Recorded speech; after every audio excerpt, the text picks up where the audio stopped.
Pasado alas 2 ng hapon o alas 3 ng madaling araw ng linggo sa Pilipinas nang dumating si Pangulong Arroyo at delegasyon sa Lima, Peru.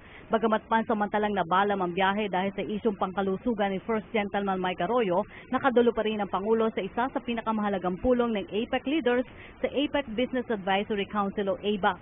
Pangunahing agenda ng pulong bumalangkas sa matibay na aksyon para tugunan ang global financial crisis na gagarantiya ng makabawi ang ekonomiya ng APEC member economies kasama na ang Pilipinas. Kabilang na dito ang paghikayat ng ABAC sa APEC na suportahan ang nabuong mungkahi sa G20 Declaration na magpatupad ng reforma sa sistemang pampinansyal.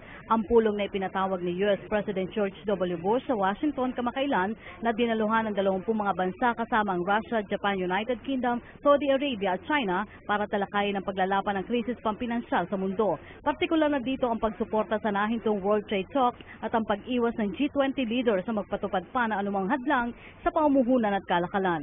Bagay na nauna ng sinulong ni Pangulong Arroyo bilang chairman ng ASEAN Summit taong 2006.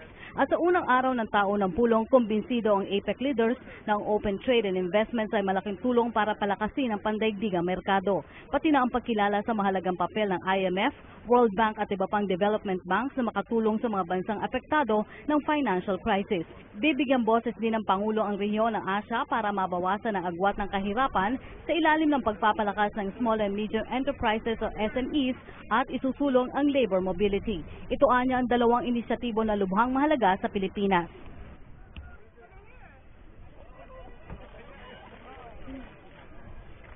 Yeah, the President is going to emphasize is how can developing countries take advantage,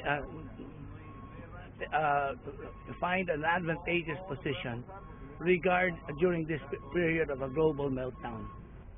Mahalaga sa Pilipinas ang pulong sa ABAC na titiyak para mabawasan ang epekto ng global financial crisis. Ang ABAC ay binubuo ng maimpluwensyang membro ng business community na nagkakaloob ng payong pa-ekonomiya sa member economies. Para sa Philippine Broadcast Pool, Rocky Ignacio, Lima, Peru.